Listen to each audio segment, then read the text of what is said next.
बिस्मिल्लाहिर्रहमानिर्रहीम। अस्सलाम वालेकुम स्टूडेंट्स, मैं हूं हसन फरीद, आपका फिजिक्स टीचर। जैसे कि आपको मालूम है चैप्टर नंबर 1 तो हम लोग कंप्लीट कर चुके। तो अब हम चैप्टर नंबर 1 की एक्सरसाइज के अंदर जो न्यूमेरिकल्स और शॉर्ट क्वेश्चंस हैं उनको डील करेंगे। आज हम एक्सरसाइज के शॉर्ट क्वेश्चंस देखेंगे और ये शॉर्ट क्वेश्चंस कितना मटेरियल लिखें तो आपको 2 मार्क्स इजीली आप अचीव कर लेंगे, ये आपको मैं सिखाऊंगा। तो स्टार्ट करते हैं आज का लेक्चर। एक्सरसाइज का पहला क्वेश्चन है, क्वेश्चन नंबर 1.1। मैं रीड करता हूं जी। Name several repetitive phenomena. Repetitive phenomena, सबसे पहले हम इसी को डिफाइन करेंगे। What is a repetitive phenomena? Occurring in nature which can serve as a reasonable time standard, जिसको हम टाइम स्टैंडर्ड के तौर पर यानी कि एज ए क्लॉक यूज कर सकें। तो सबसे पहले इसके आंसर में आप लोग यही डिस्कस करेंगे कि व्हाट आर रेपिटेटिव फिनोमेना।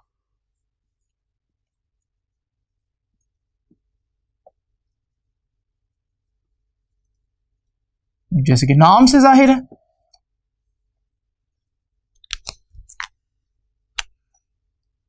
तो repetitive phenomena are those phenomena which repeats itself after certain equal intervals।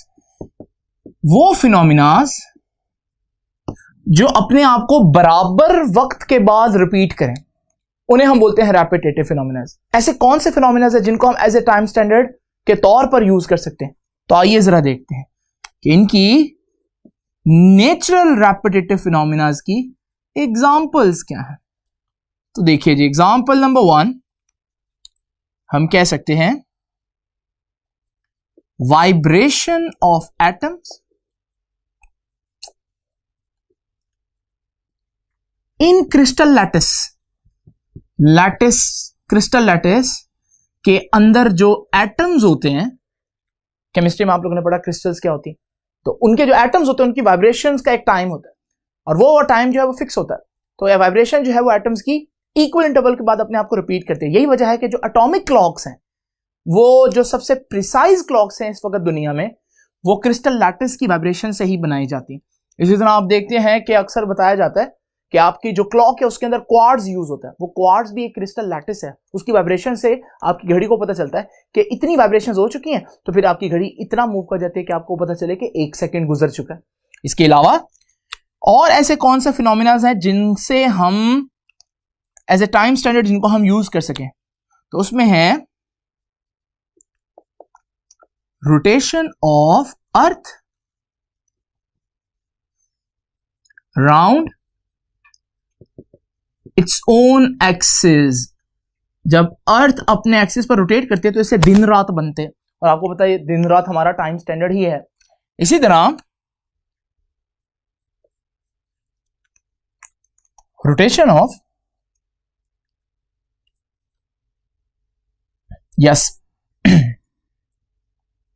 Motion of moon around earth. आपको पता है आपका जो लूनर कैलेंडर है, यानी कि जो हमारे इस्लामी महीने, वो इसी टाइम स्टैंडर्ड की बिना पर काम कर रहे हैं। और इसी तरह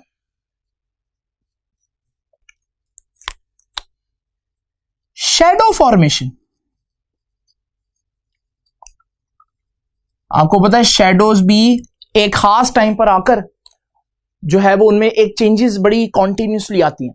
तो शैडो की फॉर्मेशन जो है वो भी हम as a time standard use कर सकते हैं। और पुराने जमाने में जो नमाजों का सिलसिला है, जब हम कैसे पता चलता था कि असर की नमाज हो गई है या मगरिब का टाइम हो चुका है या जोहर का टाइम हो चुका है, वो सारा शैडोज की जो लंबाई थी उसको देखकर पता लगाया जाता था। तो ये है इसका आंसर। अगर आप ये चीजें लिख दें तो आपको इंशाल्लाह 2 नंबर मिल जाएंगे। अब जरा देखते हैं नेक्स्ट क्वेश्चन, क्वेश्चन नंबर 1.2। आपके सामने क्वेश्चन को पढ़ता हूं कि give the drawback to use the period of simple pendulum as time standard. ये देखिए, सिंपल पेंडुलम तो आप लोग जानते हैं, काफी दफा डिस्कस भी हुआ।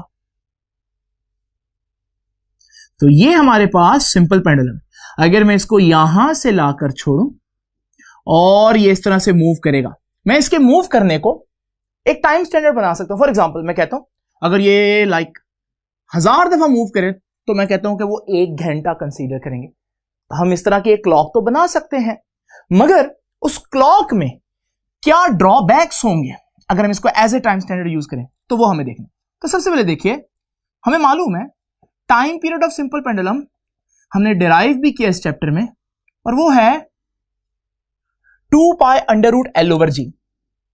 अगर आप इस फॉर्मूले को देखें, सबसे पहले तो आप आंसर देंगे कि क्या इसको बनाना चाहिए टाइम स्टैंडर्ड या नहीं। तो आप बताएंगे कि using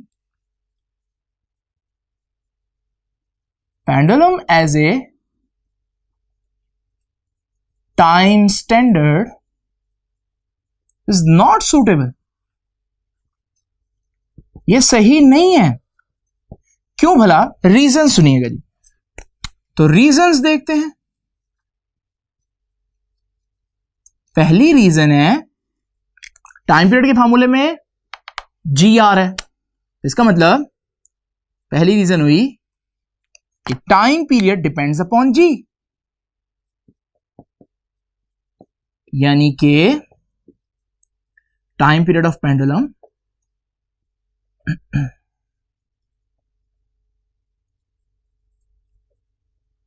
depends upon G।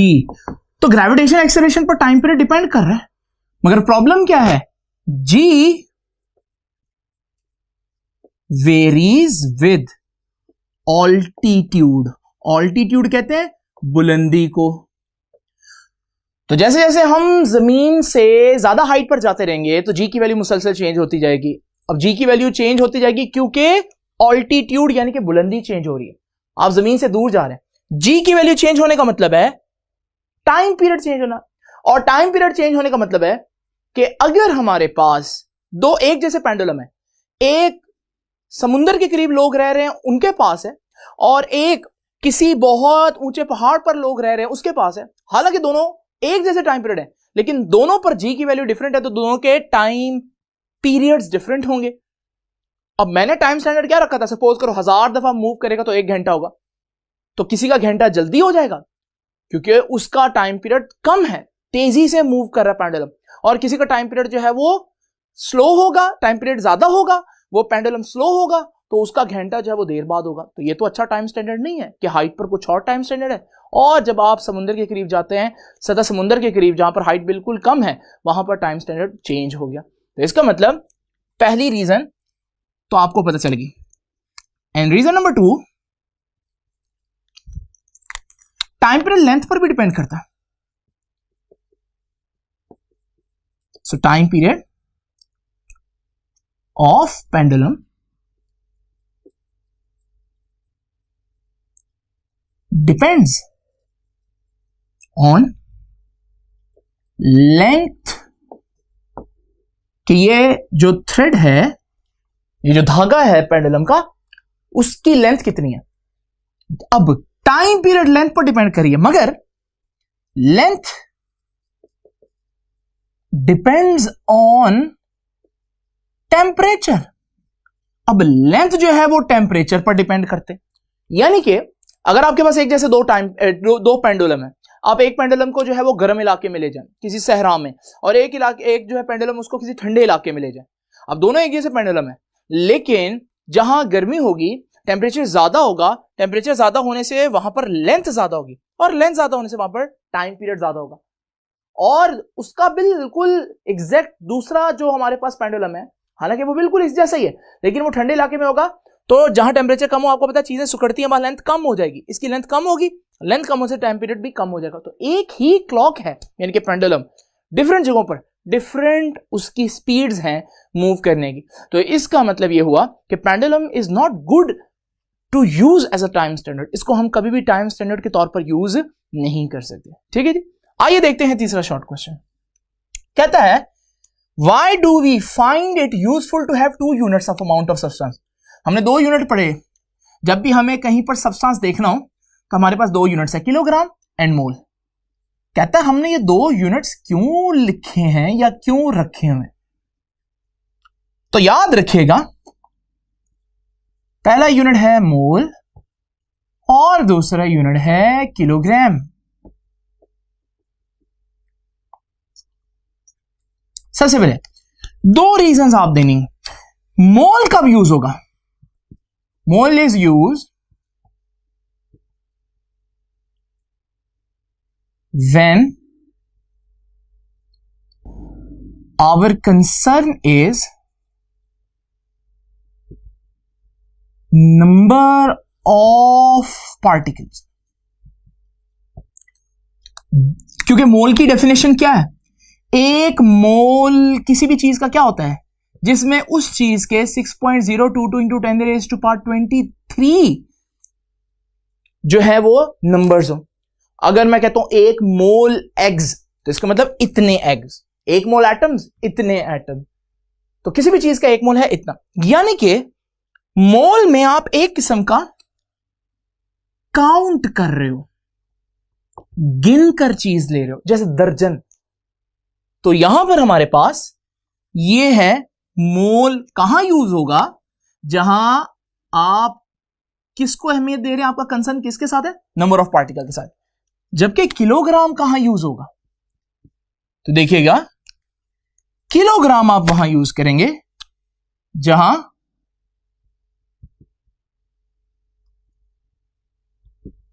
Kilogram is used when we are concerned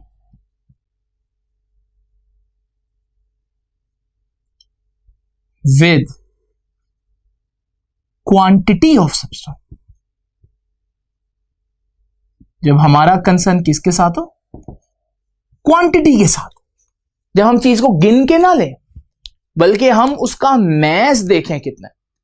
दूसरी इंपॉर्टेंट बात याद रखिएगा, मोल ज्यादातर माइक्रो लेवल पर यूज होता है। मिसाल के तौर पर मोल की बात आप कब करेंगे? जब अपने एटम्स को गिनना हो। लेकिन आप 1 किलो, आप किलो में अपने डेली लाइफ की जितनी भी चीजें हैं, जो मैक्रो चीजें हैं, उनको तो खरीदते हैं, लेकिन कभी आपने मोल यूज किया डेली लाइफ में? नहीं यूज किया। तो याद रखिएगा, मोल ज्यादातर माइक्रो लेवल पर यूज होता है, जबकि किलोग्राम जो है वो ज्यादातर किस लेवल पर यूज होता है? मैक्रो लेवल पर। मैक्रो लेवल मतलब जब आप बड़ी चीज की बात कर रहे हैं, जैसे आप अपने डेली लाइफ की चीजों को देखें, तो वहां आप मोल को नहीं यूज करेंगे, आप किलोग्राम को यूज करेंगे। तो ये है 2 रीजंस हमारे पास, कि हमारे पास अमाउंट ऑफ सब्सटेंस के लिए ही कभी हम गिनकर चीज लेते हैं, कभी हम वेट करके यानी कि मैस करके, मैस निकालकर हम चीज लेते हैं। तो ये 2 डिफरेंट अमाउंट ऑफ सब्सटेंसेस हैं। अमाउंट ऑफ सब्सटेंस के 2 डिफरेंट यूनिट्स हैं, लेकिन दोनों ही यूजफुल हैं, दोनों की अपनी अपनी डोमेन्स हैं। ठीक है, अब हम डिस्कस करते हैं जरा नेक्स्ट शॉर्ट क्वेश्चन। देखते हैं हम क्वेश्चन नंबर 1.4। क्वेश्चन की स्टेटमेंट देखिए जी। 3 students measured a length of needle with a scale on which minimum division is 1 meter। ये मिनिमम डिवीजन क्या होती है आपको मालूम है ना? Least count. और लीस्ट काउंट कितना है? 1 मिलीमीटर। कंफ्यूजन से बचने के लिए मैं इसको 0.001 मीटर लिख देता हूं। ये 1 मिलीमीटर को ही ऐसे लिखा मैंने। अब वो तीनों स्टूडेंट्स ने जो हमारे पास रीडिंग ली है, एक ने ये रीडिंग ली है, दूसरे ने ये रीडिंग ली है और तीसरे ने ये रीडिंग ली है इस इंस्ट्रूमेंट से जिसका लीस्ट काउंट इतना है। कहता है कौन सी रीडिंग करेक्ट है? तो याद रखिएगा, इनमें से ये रीडिंग करेक्ट है। तो सबसे पहले आप लिखेंगे कौन सी रीडिंग करेक्ट है, फिर मैं रीजन बताता हूं। तो 0.214 metre is the correct reading. अब आप देंगे इसकी रीजन, ऐसा क्यों? बड़ी सिंपल सी बात है। देखिए, इंस्ट्रूमेंट जो यूज कर रहे हैं,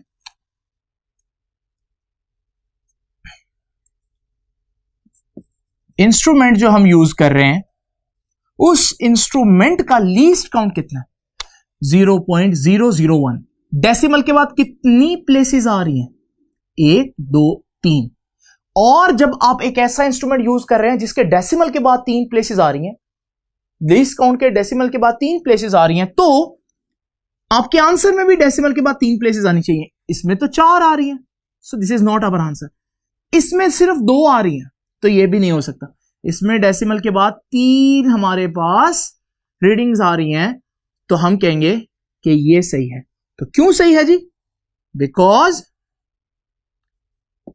0.214 has 3 decimal places and least count of instrument कितना है? is 0.001 meter, also has कितने decimal places हैं? 3 decimal places.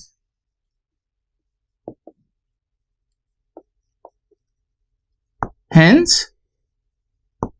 0.214 is correct reading. तो ये वजह है 0.214 के करेक्ट होने की, क्योंकि उसमें इतने डेसिमल प्लेसेस हैं जितने लीस्ट काउंट के अंदर डेसिमल प्लेसेस हैं। आइए नेक्स्ट क्वेश्चन देखते हैं। ये मैंने ब्लू में प्रोमिनेंट करके एक स्टेटमेंट लिखी है। An old saying is that a chain is only as strong as its weakest link. कहता है इसकी एनालॉगस स्टेटमेंट बताएं। एक्सपेरिमेंटल डेटा कंप्यूटेशन को मद्देनजर रखते हुए आप इसकी एनालॉगस स्टेटमेंट बताएं। देखिए बड़ी सिंपल सी बात है। आप क्या कहें, मैं आपको बताता हूं कि जी चेन का यहां क्या मतलब है। चेन का आप यूं समझ लें, मतलब है result of experimental data. Result of experimental data. दूसरा वर्ड एज स्ट्रॉन्ग। स्ट्रॉन्ग की जगह आप इमेजिन करें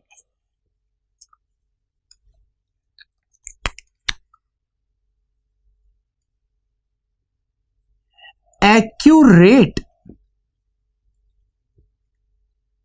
उसके बाद वीकेस्ट लिंक।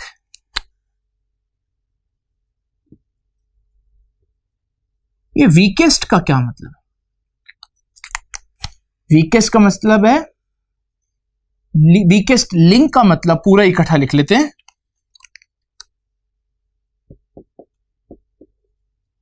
तो वीकेस्ट लिंक का मतलब है जी लीस्ट एक्यूरेट रीडिंग। अब आपने क्या करना है, इन अल्फाजों की जगह पर आपने इनके ये वाले मतलब लिख देना और आपके पास एनालॉगस स्टेटमेंट आ जाएगी। तो जरा देखते हैं जी। तो इसकी एनालॉगस स्टेटमेंट क्या बनी, देखिए जी। चेन की जगह रिजल्ट ऑफ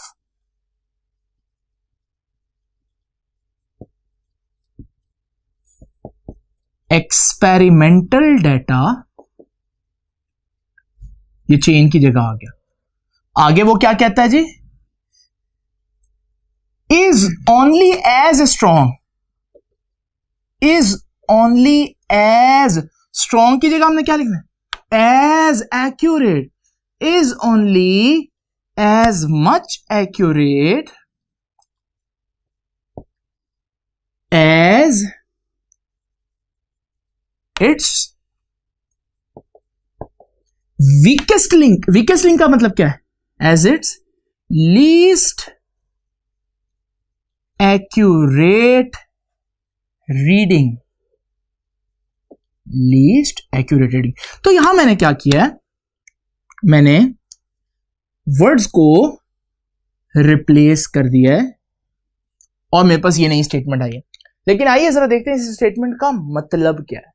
ये देखिए, हमें मालूम है हम लोगों ने सिग्निफिकेंट फिगर्स को यूज करना सीखा था। ये देखिए, सपोज करें 0.034, 0.02, और 0.31 मैंने इनको ऐड करना।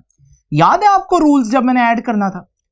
तो इसको ऐड करेंगे आपके पास आ जाएगा 4 और ये आ जाएगा 6 और 3 और फिर 0.364। अब मुझे बताएं, ये है हमारा रिजल्ट, ये रिजल्ट ऑफ एक्सपेरिमेंटल डेटा। आपको मालूम है, हमने रूल्स पढ़े कि यहां पर हम कितने डेसिमल प्लेसेस रखेंगे। तो हमने क्या डिस्कस किया था? जिसके पास डेसिमल के बाद सबसे कम प्लेसेस हैं हम उतना रखेंगे, और सबसे कम प्लेसेस डेसिमल के बाद इसके पास भी 2 और इसके पास भी 2 है, इसके पास 3 है। तो हम अपने आंसर में डेसिमल के बाद सिर्फ 2 प्लेसेस रखेंगे, तो हम 4 को हटा देंगे, तो हमारा फाइनल आंसर क्या आया? 0.36। अब ये जो 0.36 आया है, इसमें असल आंसर था 0.364, लेकिन हमने अपने आंसर को उतना एक्यूरेट रखा है, उतने सिग्निफिकेंट फिगर्स तक रखा है, जितना सबसे वीकेस्ट यानी कि सबसे लीस्ट एक्यूरेट हमारी जो फिगर थी, वो मेजरमेंट थी, वो थी। तो ये 3 डेसिमल प्लेसेस तक एक्यूरेट है, ये 2 तक, ये 2 तक, तो फिर हम कम से कम तो 2 ही आ रहे हैं, तो हम भी अपने आंसर में 2 ही रखेंगे। यानी कि हम अपने आंसर में आंसर को उतना एक्यूरेट रखेंगे जितना सबसे कम लीस्ट जो है ना, हमारे पास सबसे लीस्ट एक्यूरेट रीडिंग आई, यानी कि सबसे वीकेस्ट रीडिंग आई। तो यानी कि ये स्टेटमेंट बिल्कुल सही है। अब जरा देखिए next question 1.6। The period of simple pendulum is measured by a stopwatch. What type of error is possible in time period? आपको याद है हम लोगों ने पढ़ा था कि 2 किस्म के एरर होंगे। तो एक तो हो सकता है उस स्टॉपवॉच के अंदर सिस्टमैटिक एरर हो सकता है। मिसाल के तौर पर ये कहां से आएगा सिस्टमैटिक एरर? ये देखिए, हो सकता है स्टॉपवॉच में 0 एरर हो, और ये एरर कहां से आ सकता है? हो सकता है हमारे पास जो स्टॉपवॉच है उस पे कैलिब्रेशन या रीडिंग्स का प्रॉब्लम हो, तो पुअर कैलिब्रेशंस भी हो सकती हैं स्टॉपवॉच की। ये हो गया सिस्टमैटिक एरर। इसी तरह अगर आप मेजरमेंट ले रहे हैं तो और कौन सा एरर आ सकता है? रैंडम एरर आ सकता है। रैंडम एरर कैसे आ सकता है?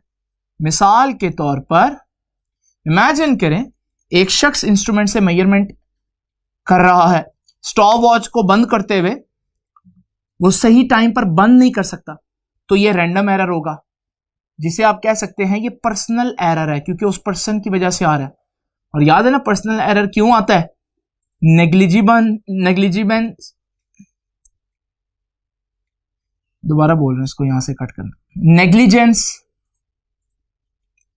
और इनएक्सपीरियंस ऑफ द पर्सन की वजह से। हो सकता है वो बंदा जो है उसको सही से मेजरमेंट लेनी ही ना आती हो या स्टॉपवॉच यूज ना करने आती हो। तो ये थे हमारे पास शॉर्ट क्वेश्चन 1.6। अब जरा देखते हैं नेक्स्ट 3 शॉर्ट क्वेश्चन 1.7, 1.8 और 1.9। तो स्टूडेंट्स आइए जरा देखते हैं क्वेश्चन 1.7।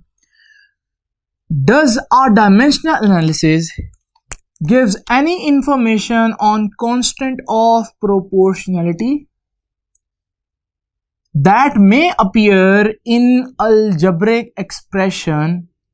Explain this. अगर आपको याद हो हमने डायमेंशनल एनालिसिस में time period of pendulum derive किया था, और वहां ये बात हम लोगों ने डिस्कस की थी कि जो कांस्टेंट ऑफ प्रोपोर्शनैलिटी है उसकी वैल्यू कितनी होगी वो हम कभी भी डायमेंशनल एनालिसिस से नहीं फाइंड आउट कर सकते। याद रखिएगा,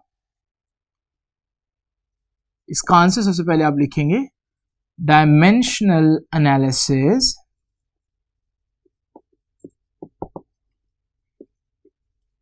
does not give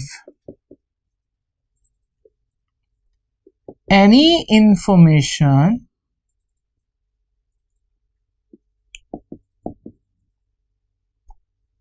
about the value of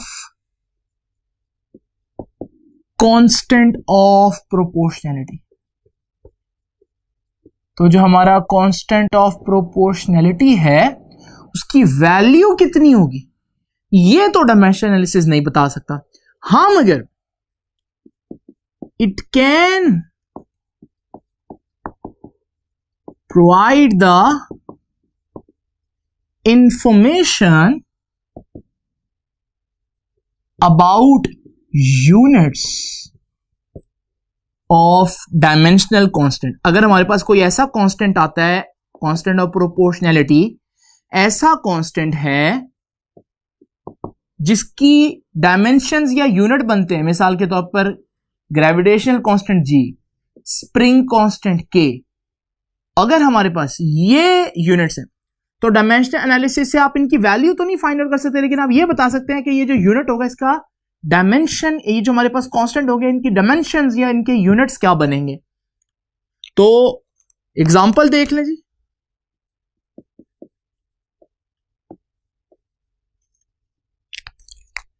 हम लोगों ने टाइम पीरियड का फॉर्मूला पढ़ा, T is equal to 2 pi under root L over G।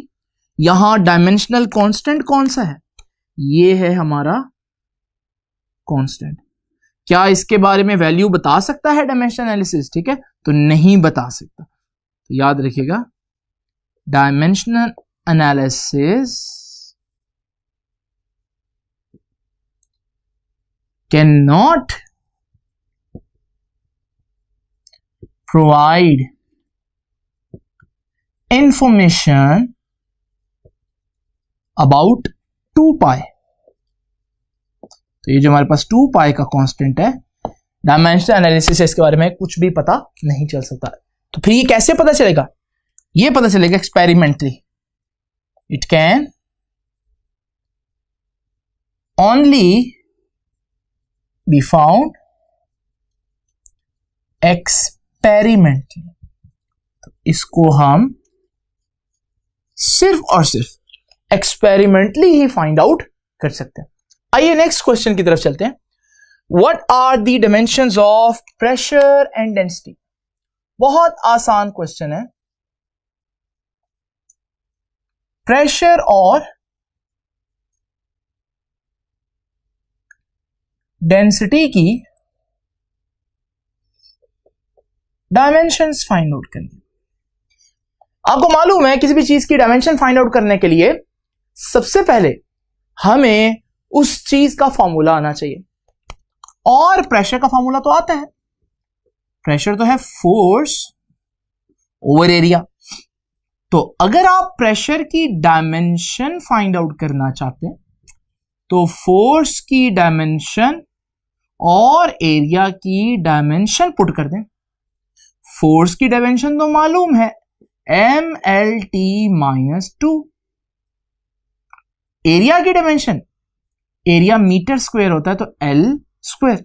अगर आप इसको सॉल्व करें तो प्रेशर की डायमेंशन आ जाएगी, एक L से कैंसिल होगा, ये L ऊपर जाकर पावर नेगेटिव कर लेगा और हमारे पास प्रेशर की ये डायमेंशन। तो ये है डायमेंशन ऑफ प्रेशर। इसी तरह अगर आप डेंसिटी की डायमेंशन फाइंड आउट करना चाहते हैं तो डेंसिटी की डायमेंशन में डेंसिटी का यूनिट आना चाहिए, और डेंसिटी किसके बराबर होती है? Mass over volume. तो अगर आप डेंसिटी की डायमेंशन फाइंड आउट करना चाहते हैं तो मैस और वॉल्यूम की डायमेंशन पुट कर दें। अब मैस की डायमेंशन क्या होती है? m, और वॉल्यूम की डायमेंशन, वॉल्यूम मीटर क्यूब है तो L क्यूब इसकी डायमेंशन होगी। और जब आप इसको सिंप्लीफाई करेंगे तो डेंसिटी की डायमेंशन आ जाएगी ML-3 विद ब्रैकेट्स। तो ये है हमारे पास डेंसिटी की डायमेंशंस। तो इट्स क्वाइट इजी, अगर आपको फॉर्मूला पता है तो बड़ी आसानी से आप किसी भी चीज की डायमेंशन फाइंड आउट कर सकते हैं। आइए देखते हैं last question.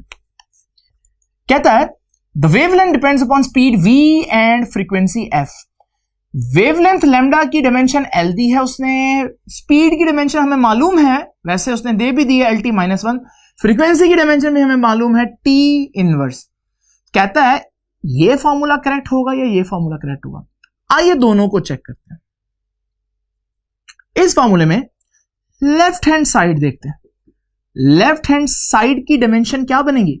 Left hand side की डायमेंशंस यानी कि फ्रीक्वेंसी की डायमेंशन, और फ्रीक्वेंसी की डायमेंशन तो उसने बताई है कितनी है, टी माइनस वन। ये आ गई लेफ्ट हैंड साइड की डायमेंशन। अब राइट हैंड साइड की डायमेंशन देखते हैं। राइट हैंड साइड की डायमेंशन किसके बराबर होगी? इन दोनों की डायमेंशंस का प्रोडक्ट, तो v और लैम्डा की डायमेंशंस। सो v की डायमेंशन अलहदा निकाल लें और लैम्डा की डायमेंशन अलहदा निकाल लें और सॉल्व कर लें। अब v की डायमेंशन क्या है? ये गिवन है L T minus one. Lambda की डायमेंशन कितनी है? वो भी गिवन है l। ये राइट हैंड साइड की डायमेंशन क्या है? राइट हैंड साइड की डायमेंशन आई l into L, L square T minus one.